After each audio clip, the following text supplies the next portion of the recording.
بسم اللہ الرحمن الرحیم۔ السلام علیکم ناظرین، کربلا کا واقعہ اسلامی تاریخ کا ایک ایسا دردناک اور عظیم سانحہ ہے۔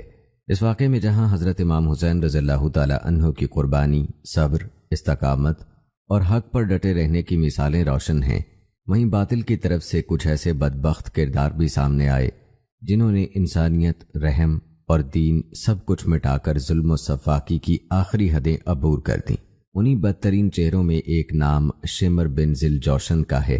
ناظرین، شمر وہ شخص تھا جس نے نہ صرف امام حسین رضی اللہ تعالی عنہ کے خلاف لڑائی میں حصہ لیا، بلکہ اسی نے آپ رضی اللہ تعالی عنہ کے جسم اطہر پر آخری وار کیا۔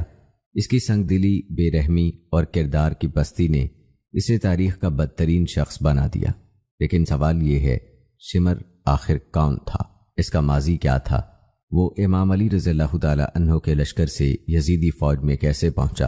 اس نے کربلا میں کیا کردار ادا کیا اور اس کا انجام کیا ہوا؟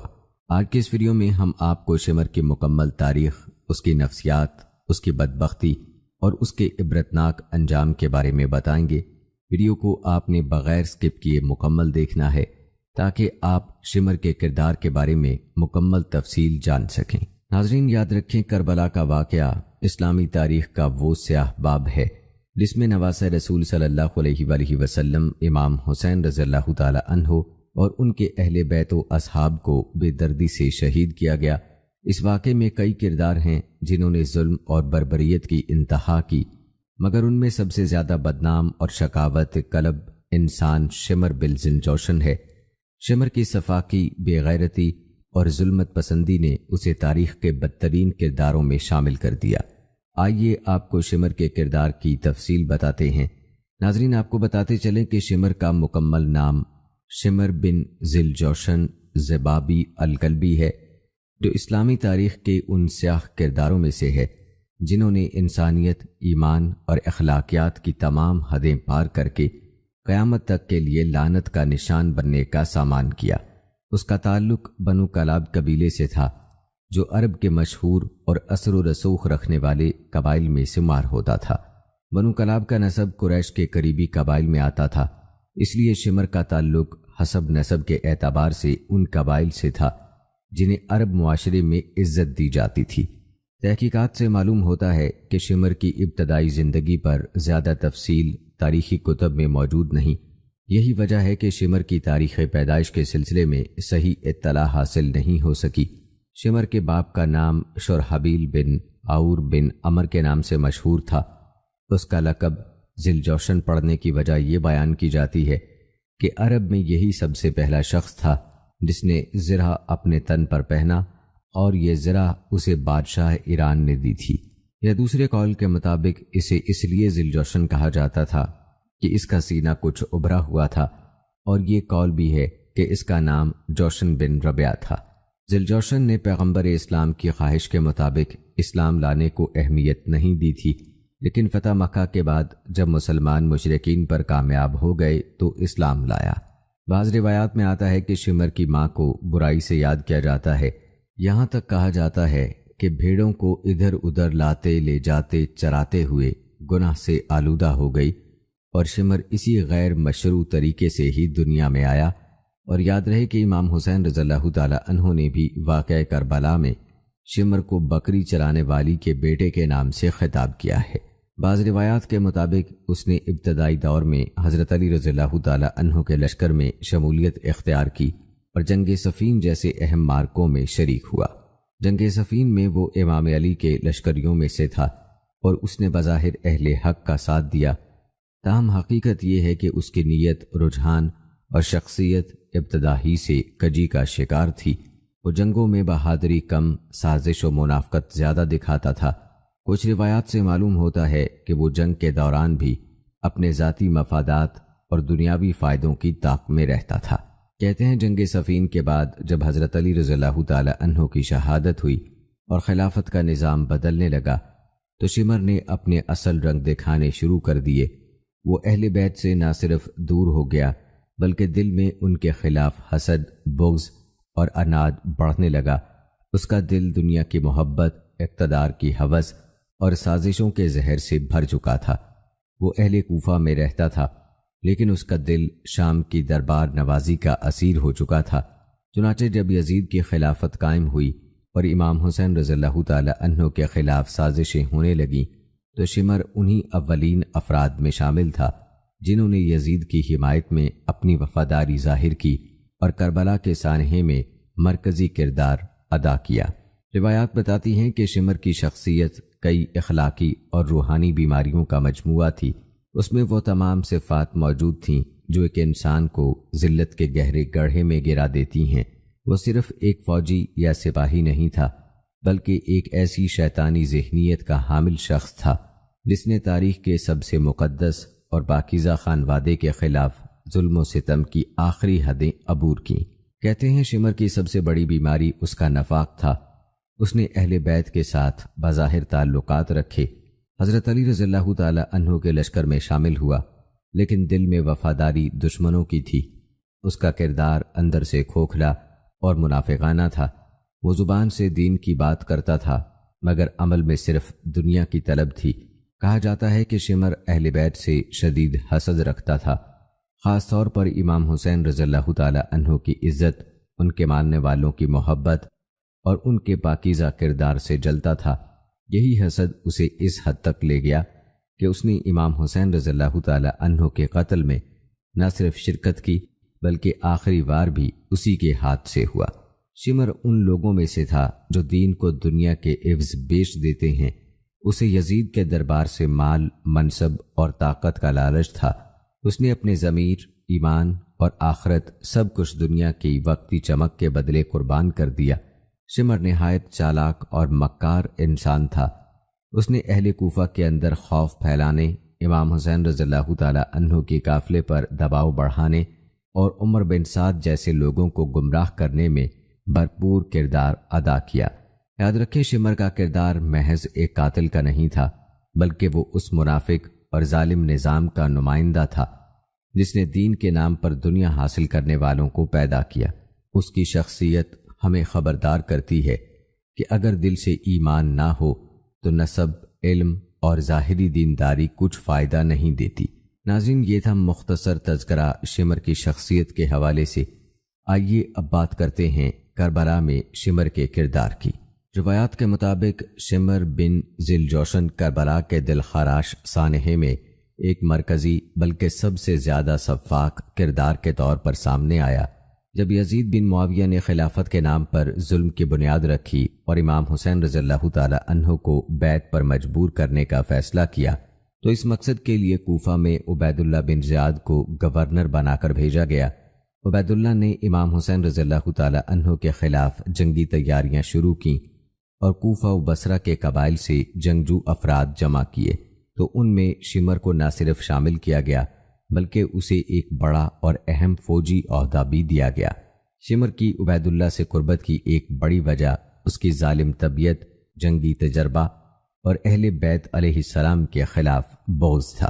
اس سے بڑھ کر وہ امام حسین رضی اللہ تعالی عنہ اور حضرت عباس بن علی رضی اللہ تعالی عنہ جیسے بعض افراد کے ساتھ نسبی تعلق رکھتا تھا۔ یہی تعلق دشمنوں کے لیے ایک ہتھیار بنا لیا گیا تاکہ امام حسین رضی اللہ تعالی عنہ اور ان کے اہل بیت پر نفسیاتی دباؤ ڈالا جا سکے۔ عبید اللہ کا خیال تھا کہ اگر شمر جیسا شخص جو قبیلے کے اعتبار سے ان کا رشتہ دار ہے میدان میں ہوگا تو شاید امام کے ساتھیوں کے دلوں میں نرمی پیدا ہو جائے اور وہ جھکنے پر مجبور ہو جائیں، مگر اہل بیت کی وفا، غیرت اور حق پرستی نے شمر کی یہ چال ناکام بنا دی۔ کربلا کے میدان میں شمر نے ایک اور شیطانی حربہ استعمال کیا۔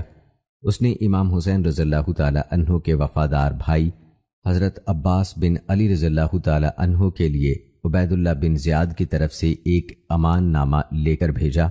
اس کا مقصد یہ تھا کہ حضرت عباس رضی اللہ تعالی عنہ جیسے دلیر سپہ سالار کو امام حسین رضی اللہ تعالی عنہ سے علیحدہ کر دیا جائے تاکہ امام کا دفاع کمزور ہو جائے۔ جب شمر امان نامہ لے کر حضرت عباس رضی اللہ تعالی عنہ کے خیمے تک پہنچا تو حضرت عباس رضی اللہ تعالی عنہ نے نہایت جلال اور غیرت کے ساتھ اس امان نامے کو ٹھکرا دیا۔ انہوں نے فرمایا، اللہ کی لعنت ہو تجھ پر اور تیرے امان نامے پر۔ کیا تم ہمیں امان دیتے ہو اور ہمارے آقا حسین کے لیے نہیں؟ یہ جواب شمر کے لیے ایک زناٹے دار تمانچہ تھا۔ وہ حضرت عباس رضی اللہ تعالی عنہ کی وفا اور امام حسین رضی اللہ تعالی عنہ سے بے مثال محبت کی گواہی تھا۔ یہ لمحہ تاریخ کے ان عظیم لمحات میں سے ہے جہاں حق، وفاداری اور غیرت نے باطل، دھوکہ اور مکاری کو پاش پاش کر دیا۔ شمر کی یہ کوشش بھی ناکام ہو گئی اور امام حسین رضی اللہ تعالی عنہ کے جانثاروں نے آخری دم تک ان کا ساتھ نبھایا۔ روایات بتاتی ہیں کہ عبید اللہ بن زیاد نے امام حسین رضی اللہ تعالی عنہ کو قتل کرنے کا حتمی فیصلہ کر لیا تھا، لیکن عمر بن سعد کچھ دیر کے لیے تذبذب کا شکار ہوا۔ عبید اللہ نے شمر کو حکم دیا کہ اگر عمر بن سعد کسی مرحلے پر پیچھے ہٹے یا نرمی دکھائے تو شمر فوراً قیادت سنبھال کر قتل حسین کی کارروائی مکمل کرے۔ اس طرح شمر کربلا کے ظلم و ستم کا اصل نگران اور قائد بن کر سامنے آیا۔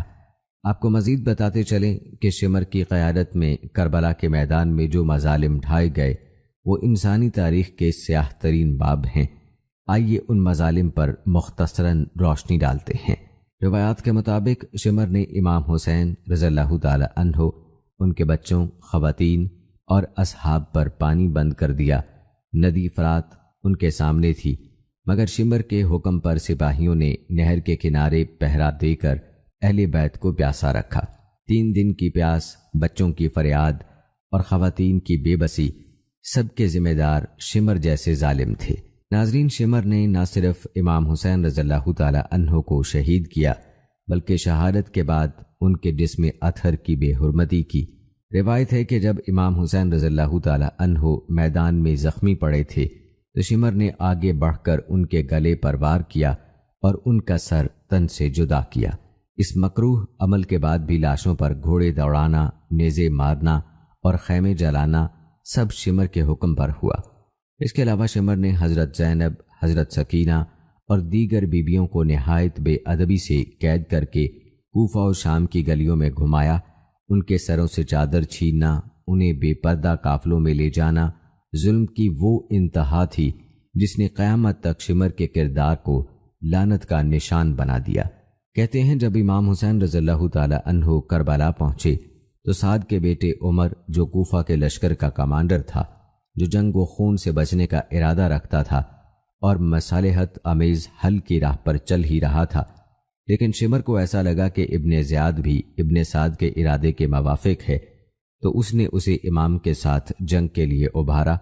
روایات بتاتی ہیں کہ جس وقت کوفہ کے لشکر کے کمانڈر عمر بن سعد نے حاکم کوفہ کو ایک خط لکھا کہ حسین بن علی آمادہ ہو گئے ہیں، یا تو واپس چلے جائیں یا اس کی بیعت کر لیں، تو حاکم کوفہ عبید اللہ بن زیاد نے مشورہ دیا کہ اسے قبول کر لینا چاہیے، لیکن جس وقت شمر اس خط کے مضمون سے مطلع ہوا تو فوراً اسے منع کر دیا اور مزید کہا کہ اگر حسین بن علی تمہاری اطاعت نہیں کرتے اور پلٹ جاتے ہیں تو بعد میں اور مزید طاقتور ہو جائیں گے، بس بہتر ہے کہ انہیں چھوڑا نہ جائے کہ وہ پلٹ کر واپس چلے جائیں اور موقع کی تلاش میں رہیں۔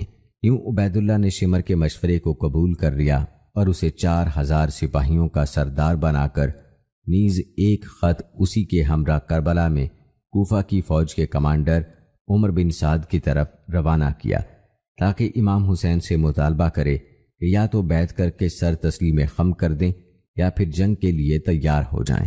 اور اسی خط میں آخری سطر پر بطور ضمیمہ اسی شمر کی بات کو لکھا گیا تھا کہ اے عمر بن سعد، اگر یہ کام تم انجام نہیں دے سکتے تو ہمارے لشکر سے کنارہ کشی اختیار کرو اور لشکر کی کمان شمر بن ذل جوشن کے سپرد کر دو۔